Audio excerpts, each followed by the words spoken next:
how not to fail at your fitness journey. Some practical tips. So this is a follow-up video to this one. 8 reasons that you're failing at your workout or your fitness or your rehab. If you've got no idea what you're doing at the gym, my first bit of advice would be go and speak to the fitness instructors or the personal trainers that are around your gym.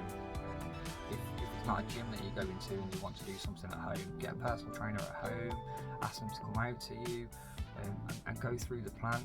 If sometimes you need to sort of have an uncomfortable conversation. So if you have been taught and you don't understand it, you need to have the courage to go back and say, I don't understand what you've told me to do there, or it's been a couple of weeks and I don't know what I'm doing. That's what they're there for. That's why they should be doing what they're doing and what they're trained to do. So if you haven't got any idea, go and seek some support with it. The other thing that you could do is, if you have got a friend that has been to the gym and understands what they're doing, go and ask those. However, some information off friends can be dubious, so just be aware of that. It can cost money, obviously, with a personal trainer, if that's the route that you're going down, but the results that you would get would be more beneficial, and they would be quicker as well, because it's advice that's tailored to you. If you haven't got any fitness goals, or if they're far too broad, then you need to consider getting some support with that. So on my page, I talk about SMART goals and setting fitness goals. I'll give you an example of what my fitness goals are as well, and how I've broke that down.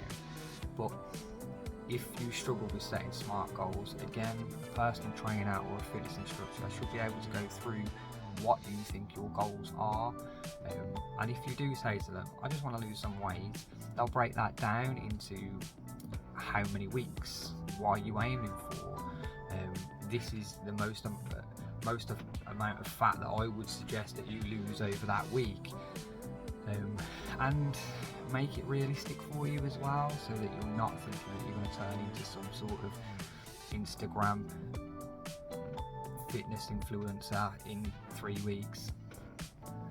Not just that, the goals that you set will be realistic, but they will also guide you in being able to create a habit out of it and to sort of embed that in your daily life, rather than you thinking that you're going to be at the gym 5 times a week, when that's just not sustainable for somebody that's new to the gym.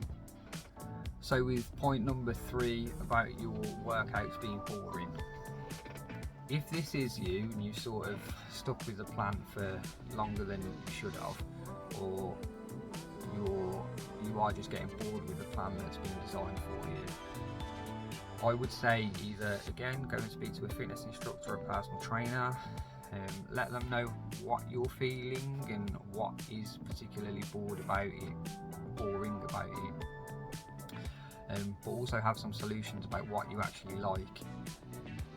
Is it weights? Is it cardio?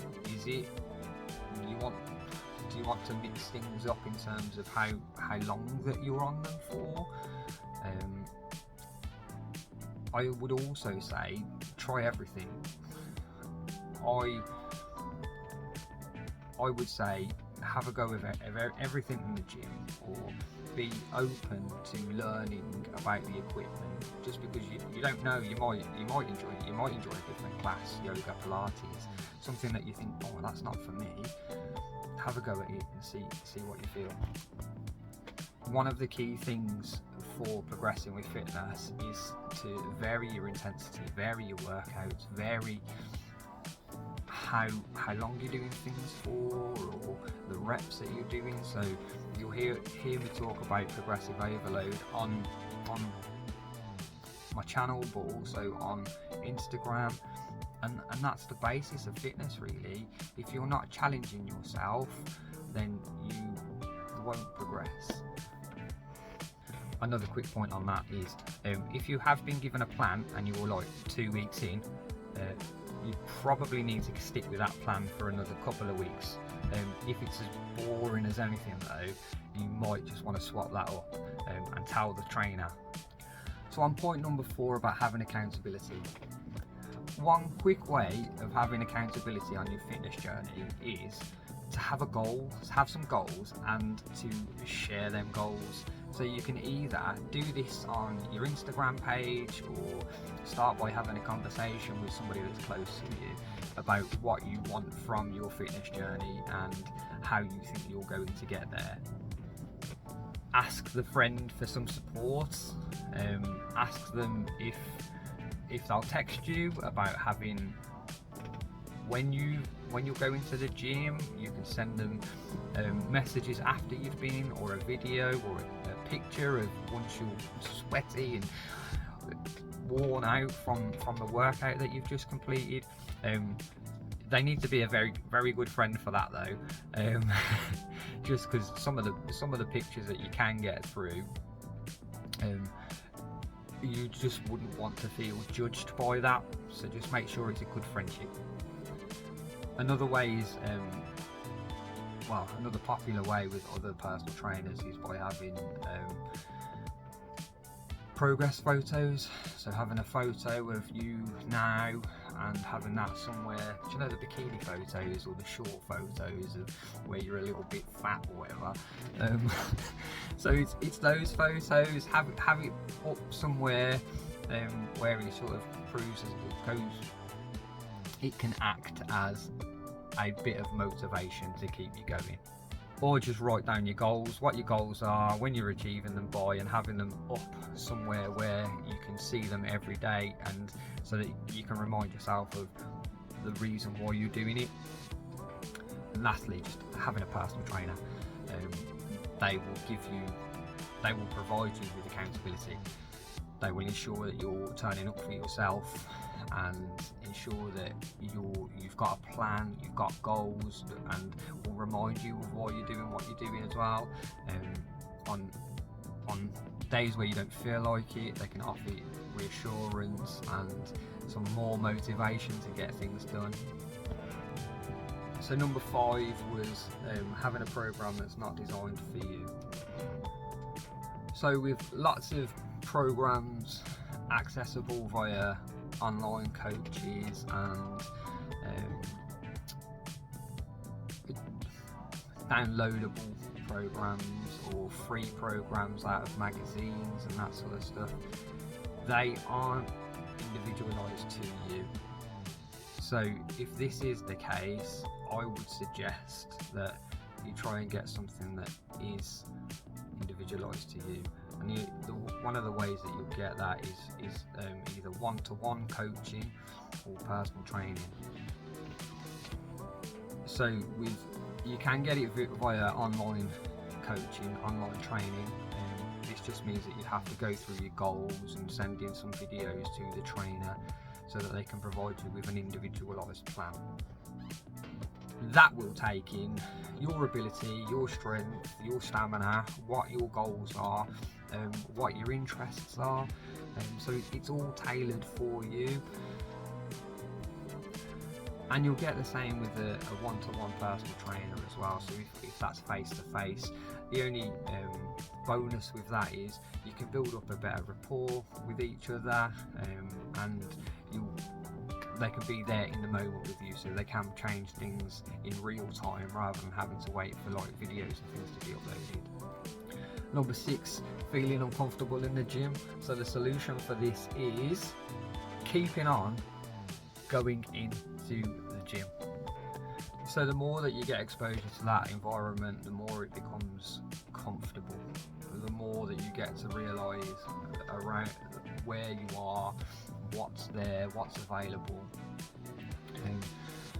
Have another induction, go and speak to the fitness instructors or the personal trainers and just ask if there are places, or just set time up, have a little bit longer in the gym so that you can sort of have a little play, and rather than going with a set focus of planned workouts, just go and have a look around and see what is there, have a play with the equipment, check out the changing rooms, check out if there's any classes on, have a chat with other gym members, see what they think. I know from a new beginner into a gym, it's intimidating because you think, oh, there's all these really fit people and they're judging me and blah blah blah.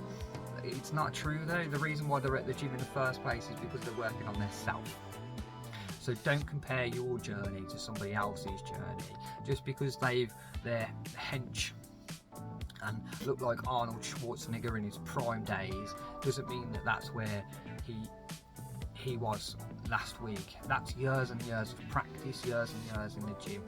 Most people, experienced gym goers are actually really supportive and want new people into the gym, so it's because that's what their passion is, so they can start talking about it and sharing and supporting that community. So you will feel a little bit self-conscious at times, but some practical ways of combating that is headphones, loose fitting clothes, and remember not to comparing yourself against anybody else in the gym, because they're there to work on themselves. They're not bothered about you, they're not thinking about you, and you're only doing that because your chimp brain is uncomfortable. Number 7 was having unrealistic expectations. So having those goals will help. So if you've accessed support and accessed a plan, having a proper plan, and access the network, then hopefully some of those unrealistic expectations will sort of be managed better. So by doing some of the things that we've just talked about, it will help you to sort of be educated on what's realistic and what's not. If you started your fitness journey because you just want to get fit for a holiday, for example, in 8 weeks time, that your goals may not be met. You need to think about building the habits into your lifestyle and making it a lifestyle choice rather than it just being something that you do just before you go on holiday. It needs to be a lifestyle change, not a temporary fix.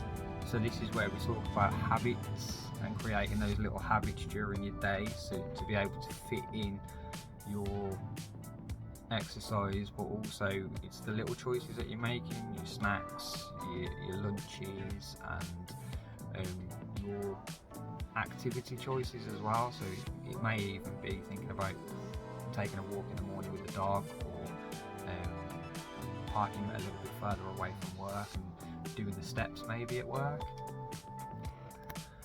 So number 8 was people giving up too easily, not having the grit and determination to get through the initial stages of going through any sort of behaviour change, because that's what it is. So the solution for this is having your goals out, prioritising it, making sure that you've got habits in place to be able to continue with it. If your plan's not working, find one that is. If the gym isn't right for you, and you know that within about 3 or 4 weeks because it's a big specialist gym, then go and find one that works for you. I would always say try and find a gym that's within 10 to 15 minutes of you. If you're not comfortable with gyms, or if you're not that confident, get a personal trainer, somebody that can come to you. Start working out at home until you feel confident without actually working out in public spaces. Private gyms, boutique gyms, smaller gyms can also work as well. So if you don't feel like you want to go for big commercial gyms, then have a look around your local area as to what's around and what's available. Ultimately though, it needs to fit your lifestyle, and you need to love what you're doing. or enjoy what you're doing. So it doesn't need to be the gym, it can be running, cycling, skating, it can be yoga, Pilates, it can be walking even. It doesn't have to be generic things to get into fitness. It can be just something that you enjoy doing. And really, you're in charge of all of those changes. So if you think that you're going to give up, then try and seek some support with it. If you don't want to give up, or if you want to continue with it, then it's about having small changes over the long term, and considering that it's a lifestyle change, not just a temporary change. Get a personal trainer, or take some of that accountability. Somebody that can sort of ensure that motivation, those habits keep improving. One of the other things, last thing that I would say is make sure that you are being kind to yourself. Sometimes it's easy to sort of get into fitness and get into working out and then be really hard on yourself because maybe you've missed a workout, or you've missed you ate 2 chocolate bars during the day, or 3 chocolate bars during the day, so then you just give up because you think, oh, what's the point?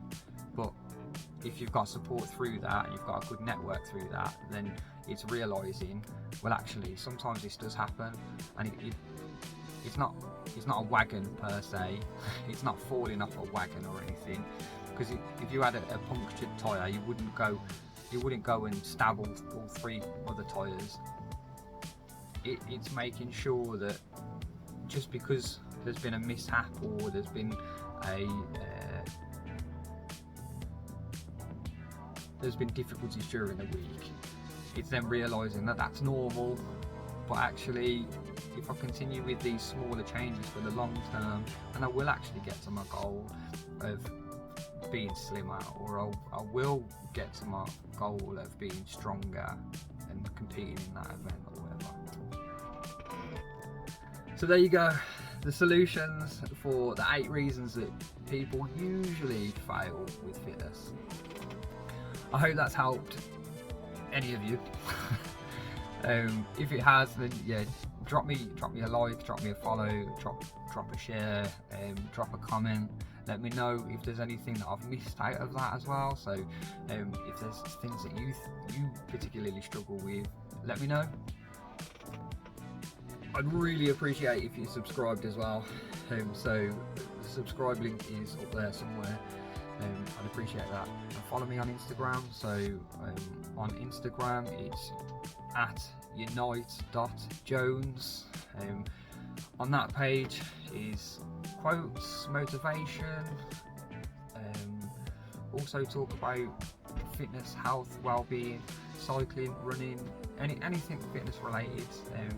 Just trying to inspire people. Thank you so much for watching though. Thanks for the support, and yeah, if there's anything that you want to chat about, then drop a comment. Thanks, and until next time, bye.